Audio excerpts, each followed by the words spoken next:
All right, guys. Good morning. Good morning. Good morning. Yeah, brother, your boy's in a good mood. Your boy was up yelling on a couple of panels last night, but at the end of the day, look, Ro loves Ro loves confrontation when it comes to sports. Ro loves talking sports. Ro, I love talking sports with cats, man, and there's a lot of dumb cats out there, man. Last night was another. Game three was another classic. As you see in the Western Conference Finals, you pretty much had blowouts in all three games. The second game was pretty close, was down the wire. OKC kind of had a comfortable lead by 10 most of the night. First game was close as well, but it was a blowout at the end. It seemed like Minnesota ran out of steam. And last night, your boy, Jose and Roland almost threw, I almost threw up in the towel because of what I saw, but I did caution it was very early. Pacers got out to that 20-point lead. I said, look, the Knicks can walk. The Knicks walked ball down Boston twice, called delusional, the whole nine, and then of course, look. At the end of the day, I think we do this. We do this for a reason, man. We do this sports thing. We love our sports. We root for a team. We watch the playoffs with all our intensity, all our heart, all our might. And we look for that validation. We look for that outside validation. Again, Knicks won last night. Job's not done. Knicks, I said we got to go take two at the field house. Once we blew that game one, we put ourselves in a position where we had to come in day two in the field house. Obviously, the Pacers are here to stay. The Pacers are, I underestimated them to a point. I really underestimated their defense. They do have some good pressure defense. Um, and I think Thibodeau, who I still have on the chopping block. I still have Thibodeau on the chopping block. He did go with, and again, he did. I think he made some mistakes. Um, because Brunson was not good last night, and you brought him in at the beginning of the second half, right? You didn't put him on a short leash, because at the end of the day, you have to protect him from the five fouls. You have four fouls in the first quarter. I mean, the first half. Again, something that should have never happened. You have depth on your bench, Thibodeau, and I think Thibodeau learned. Bringing in right again is if campaign is going to put up UFOs like he did, as I said after last game, I don't want to see campaign. Campaign pretty much should be in street clothes at this point. Because again, you know, he adds nothing defensively, and so right. I mean, he skipped, rightfully so. Tim skipped over, campaign in the depth chart, and coach to what's going on the floor. Um, Again, I said one of the things that I've said is Carl Anthony Towns after game two in the Detroit series. There should not be a quarter in the rest of the playoff where he doesn't score 4 points. Last night he had 4 points total, coming not get the foul trouble. Again, this is one of the things. He almost got out of the first quarter with no foul. He picked up a foul when he brought him back in right. Like I honestly I thought he should have kept him out until the second quarter. Just because you have to pace these guys. Look, the issue is, and one of the big Knicks issues is that we have our two best players, our two best scorers, are just bad defenders. They're horrible, and it even compounds when they get in foul trouble, because not only now they getting hunted, they now have to play even softer defense than they normally have, because they can't pick up the foul, so they become easy targets to run plays on. Like, thank God that Turner basically has no moves. And again, this is like, Karl Anthony Towns is an all-star, an all-NBA player. I get it. Physically, he does not have good lateral movement. That's why he is such a bad defender. But he really needs tutoring with the big fella, Patrick Ewing. He really might need defensive tutoring from a Ben Wallace or something. Guys who understood the idea of verticality, moving your feet, getting to spots. Somebody that gets it in his mind. Like even Mitch, they got to work out together because Mitch gets it, and this is why Mitch, being in the starting lineup was a hit last night. Mitch did do his usual thing of getting. It was one scenario where he just watched Turner get a offensive rebound, and that can't happen. But Mitch's defensive instincts is so good. He's a defensive quarterback. Josh Hart was able to get in and cause, he was able to get in, get a lot of minutes played, and was able to cause a lot of havoc, especially at the end, getting those defensive rebounders. Josh Hart is actually the best defensive rebounder on the team. Mitchell Robinson will be was best offensive rebounder. Carl is second in both. And again, I know Carl had 15 big rebounds he had 15 big rebounds last night. And he did this. He had 4 and 4 coming into the fourth quarter. I think he might have had a couple of rebounds down the stretch. That fourth quarter that he had was again, and I was on. If anybody saw me live streaming with Zay last night, 93 Zay. Shout out to 93 Zay for inviting me on and his platform, and I picked up a few of his subscribers. So props, shout out to Zay. Zay Zay was kind of rubbing salt in the wound when Indiana went up, and then his whole tone changed. His whole tone changed when the Knicks made that comeback. Even his own audience is like, what? We can't hear you, bro. We can't hear you. And it turned out his mic was fine. He changed his tone. Again, I'm a brother. I don't get too high. I don't get too low. You did. If anybody heard me on a live stream, I did have my reactions, man, to what's going on. But as I said, man. But I said, Carl Anthony Towns. I've said this all season, and last night was a microcosm. When he gives me 24 and 10, we have no beef. And this is a microcosm on the season. That was the average I wanted him to bring. To me right now, especially in this series, he should be cooking, and I think Thibodeau's learned this. Thibodeau learned this. It was part when we made the comeback, and then he brings in Brunson. Brunson had, what the hell is there going on outside? Brunson had the worst game of his Knicks career. I know he probably had some bad games before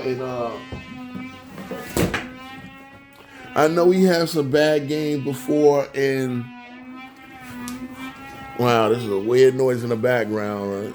Welcome to life in New York. He had some bad games before in Dallas. He had some weird games before in Dallas, but I'm gonna have to pause this. I'm sure Brunson had some bad games before in Dallas, but last night was just the cream of the crop. He came in and made the shots he needed to at the end. He came in and did his Mariano Rivera closer stuff. He got fouled, but Brunson really proved a lot of his weaknesses. Brunson is a terrific player, man. Brunson is a terrific player. But I will say this, he leaves a lot to be desired as an actual point guard, and knows I'm a guy who, when I play basketball, I'm a facilitator. I don't have the handle to be a point guard. Maybe if I had better ball handle, I could be a point, but I'm a facilitator, meaning when I can dribble the ball well enough and move the ball from the forward position to be able to, I'm always a forward. I don't have good enough handle to be a guard. You know what I'm saying? I'm 6'2", and if I was ever going to make the NBA, I would have had to work on my handle a lot earlier in life, and I would have had to be able to leap a little bit.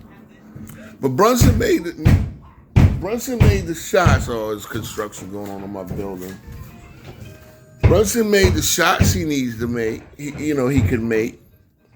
But when it came down to it, they knew how to push Brunson to the point where and this is where Brunson has to see this. His father was a point guard. His father stayed in the league for 10 years as a consummate backup point guard. And this is despite playing shooting guard roughly in college. Brunson played point guard in college. Brunson played point guard at every level. And he was a championship point guard pretty much at every level. So we're going to see if he will be one here in New York. Yeah, I see my upstairs neighbor. They probably got some construction going on. So that's what you hear. Like they were drilling a hole somewhere. But anyway, Brunson has that situation going on. And, he has to be, like, again, that's the one part. He's really a shooting guard at this level, and I think that's what befalls a lot of the guards in today's NBA. They're not that many. I think De'Aaron Fox is one. Let's go down the list. I think De'Aaron Fox is a true point guard, even though he's a shooting point guard. I think Steph Curry is not really a great point guard. He's not a great point guard. He can do enough of point guard abilities. Like he's so good with the handle and he's so good with his shot. But see, it's not. I think a lot of guys think it's all about the assists. I think a lot of guys think if you get a lot of assists, you're a good point guard. No. That's not what a point. You can be a good playmaker and not be a good point guard, right? Brunson leaves a lot to be desired. He can make plays. He can get you some 12 assist games. I think that's where he maxes out. Tyrese Halliburton is a guy that can get 20 assists and still, in my opinion, still not be a good point guard. Because, again, I'm gonna show you this at the end, and this is one of the Achilles heels of the Pacers. They're a terrific offensive team, and they've managed themselves in the playoffs to be a pretty average to good defensive team. So that right there gives them the ability to go all the way with it. You understand what I'm saying? That right there gives them the ability to go all the way and win a championship. And so out of Final Four, I could see all of them breaking their 40 plus to 50 plus year curse as franchises, right? I mean, Minnesota's only been around for 30 years. Minnesota's been around for 38 years. So yeah, they're almost on a 40 years drought too, right? But all teams have, and I'm gonna get in. I guess I'm gonna get into the assessment, especially now we are halfway through the conference finals for each team. I'll get into the assessment later about everybody's championship prospects. I think that's a good good subject to get on this channel. Now that we've seen them at the Final Four level, conference final level. But one of Indiana's Achilles heel is that you see at the end of close games in half court, when they have to run half court, where Tyrese Halliburton is not a point guard. And that's what I'm saying. A lot of guys, because a guy can get a 13, 14, 15 assists, you think he's a point guard. That's not what a point guard is. I want you, again, if you ever listen to guys and again, I have to keep shouting out the old heads, but if you ever listen to guys like Rafer Alston, Skip to Malou, if you ever listen to some of these guys tell you what a point guard is and supposed to be, you understand what I'm saying? What is his real duties? Getting assists is part of the job. Getting assists is a residual of being a point guard. A point guard has to get a team into his offense, stimulate the ball movement, get everybody set up. There was one play, and this is what I said, man.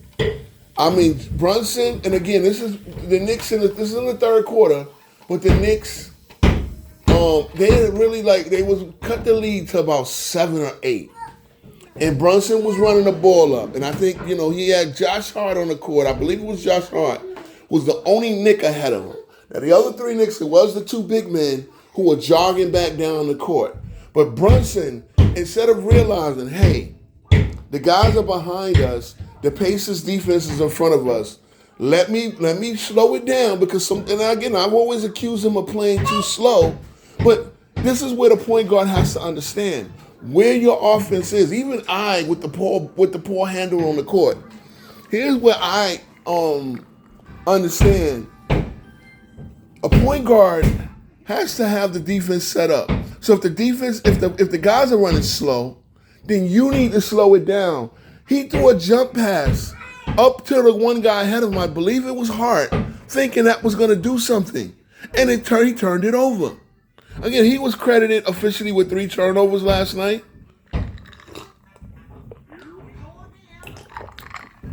And I could have swore it was more than that. But honestly, man, it got to the point where, and I said this live, him getting his 5th foul was almost a blessing in disguise. Because it forced him out of the game. They came with DeLon Wright, the combination of DeLon Wright and Miles McBride. And you got a real run to get the Knicks to lead. Brunson had the lowest plus minus on the team last night. And again, I want to preface this, I'm not killing Brunson. But you saw where a lot of Brunson's weaknesses lie last night. And this is not a microcosm of the whole season. Obviously, but this is where Tibbs need to understand. You got to learn when to pull Brunson. You got to learn when Brunson is, if game 1 he goes with DeLon Wright, when Brunson gets that 5th foul. And I understand, offensively, he's your closer. This is the second time now in the series where the Knicks went on a run to take the lead. It's a different series. But it's the second time we went on a run to take the lead with Brunson on the bench. 2 ways the Knicks got better with Brunson on the bench. And see, when you brought Brunson in with the 5th foul, he now, as I made the point in game 1, he now became weaker defensively where they were hunting him because not only does he not have the ability to affect shots, now when they're running plays, and this is what Carlisle is killing Tibbs, when they're running plays to get Brunson one-on-one with a bigger guy, Brunson now becomes, he can't foul. He has to physically get out of the way because obviously we need him offensively for the last few plays, but then he will also not be an effective defender. He's not disciplined enough, just like Carlton Towns. They're not disciplined enough to play with fouls. They're not.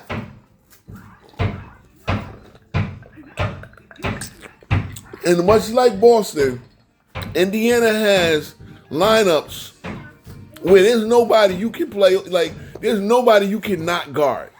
That's the Achilles heel.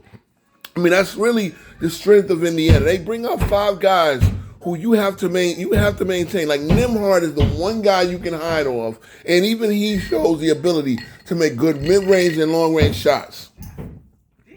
And he might be the one guy. Because even Ben Shepherd comes in, you have to stick to him. Wow. Okay. Yeah. They must be installing a lot of things upstairs. But even Nembhard is is a guy you have to. So at the end of the day, this is where Tibbs got just lost. Like they put to the point where Brunson becomes even a bigger liability with 5 fouls because. He can't even try to slide in for the charge or anything like that. It's too risky. It's too risky, and then you lose. So now, this is why I've always said all year, you need to bring in guys who you can trust. Like, Brunson should not be playing big minutes unless if you coach to the scenario. Carl Towns had the 3 fouls in the first. Actually, he had 2 in the first half. So he picked up the one at the end of the second, and I think one. I thought he had 3. He did have 3 at a certain point, I think by halftime. And then he played pretty decent. I mean, he actually went out without him. Again, game 2, he kind of buried him on the bench. This is what you bury a guy for all but 2 minutes in the 4th quarter of game 2. And then what is he doing in game 3? This is where I say, man, Tibbs does not have his hands on the controls, bro. I want to my guys at All Ball TV. Y'all talk about it a lot.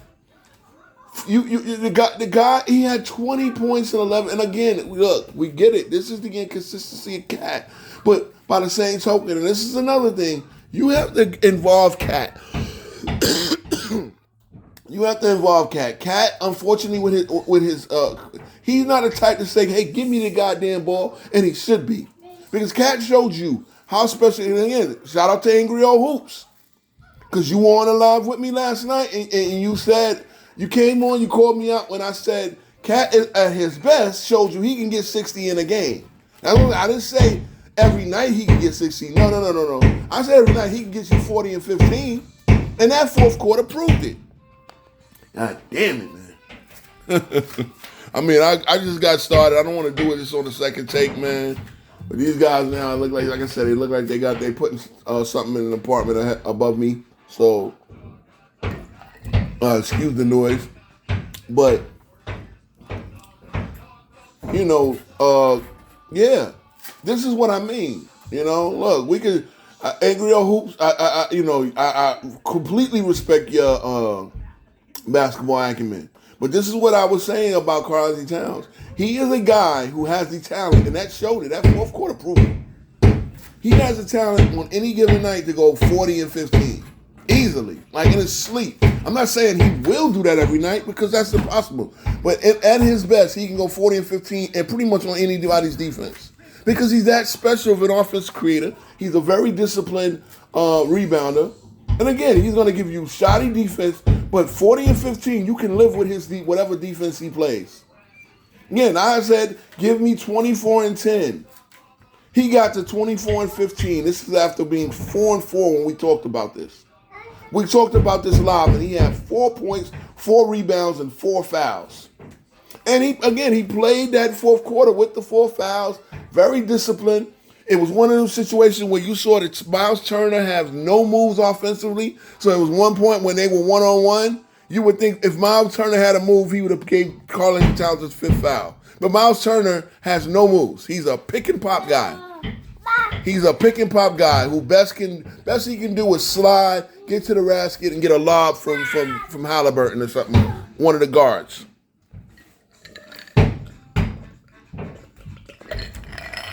And this is where advanced scouting comes into play.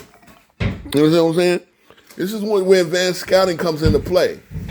So, again, I mean, look, I'm not sitting here acting like, I'm not sitting here acting like the basketball savant. But one thing I noticed and again, I now see, a guy like Zay was telling me about Karl-Anthony Towns the whole night. And I was saying, look, I get it. You've seen him for 8 years, 9 years, however long he was down there.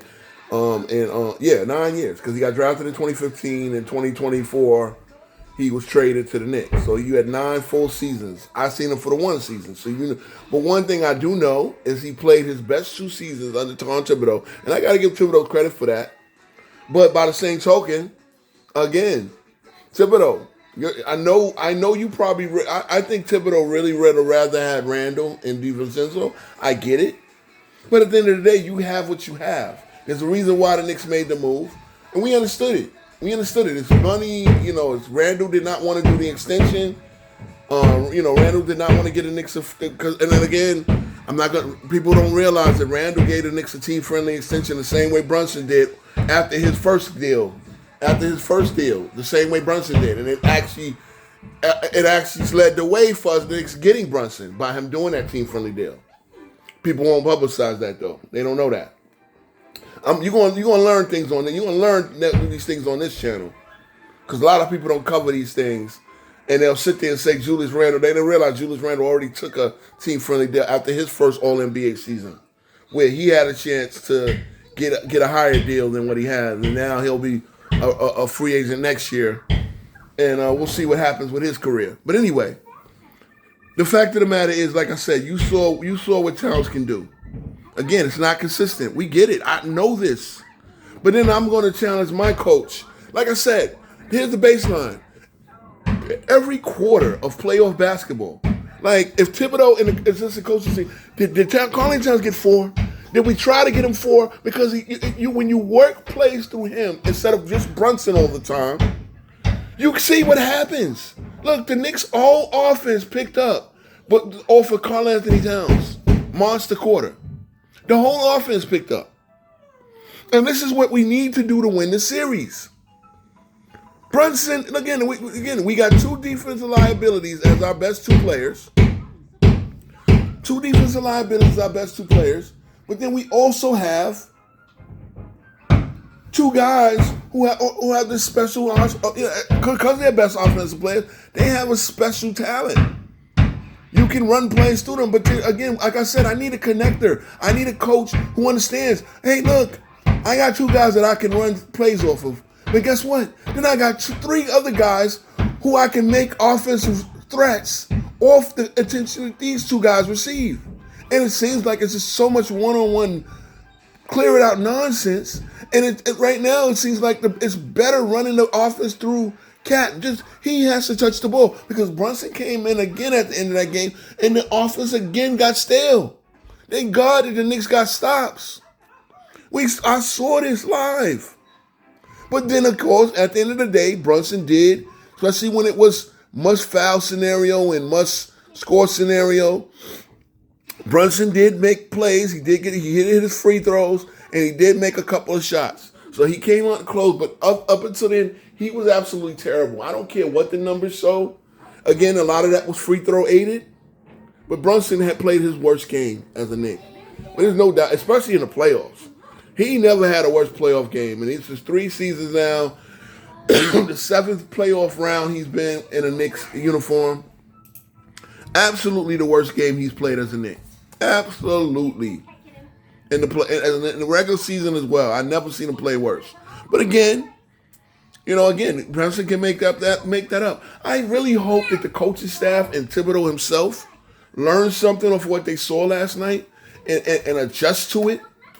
And realize, hey, you can run the 2-man game. But then, see, it's just like the triangle system, man.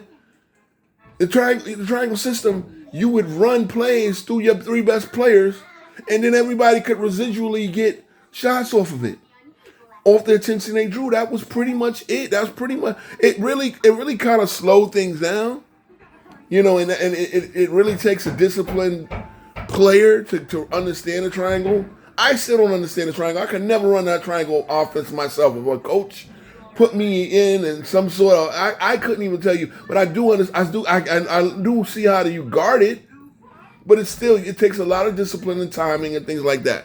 But the Knicks should see, hey, Brunson has to stop ISO dribbling.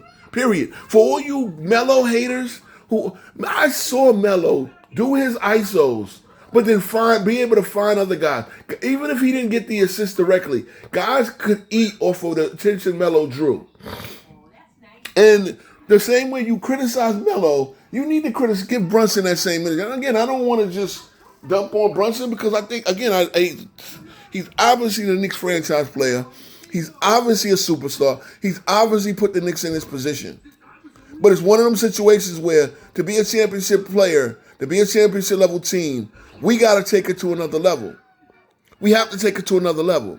And what Brunson does is, like I said, you see the worst of him. When they push him all the way left, he picks up the dribble and throws a jump pass. That's basketball 101, man.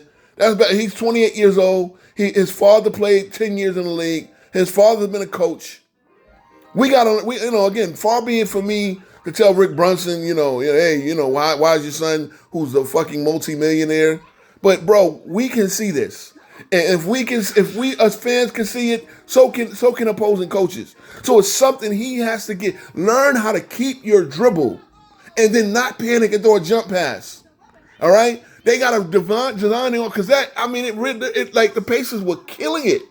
The Pacers were killing it, getting live ball turnovers. Again, I think of all the turnovers that Brunson has in the series, most of them are live ball turnovers. And that's where the Pacers will kill you. They will kill you. You got to keep the pace. I'm going to say this. I'm going to finish up here. The key to the rest of the series, because I don't want this to go past 30 minutes, especially with all that banging. I know, it's going to be a hard listen. But the key to the series is the Knicks have to play much more offensively in tune. Again, we have to keep the Pacers out of transition. Have to. I've said this at the beginning of the series. You keep the Pacers out of transition, you get back, you roll with their shooters, you can beat the Pacers. The Pacers offensively can absolutely just decimate every team. But when you play them, defensively is the key to the series. And that's where Thibodeau has to really pick and choose the minutes, and DeLon Wright and Deuce McBride should be firmly in the rotation. All right, guys, I'm gonna leave it there.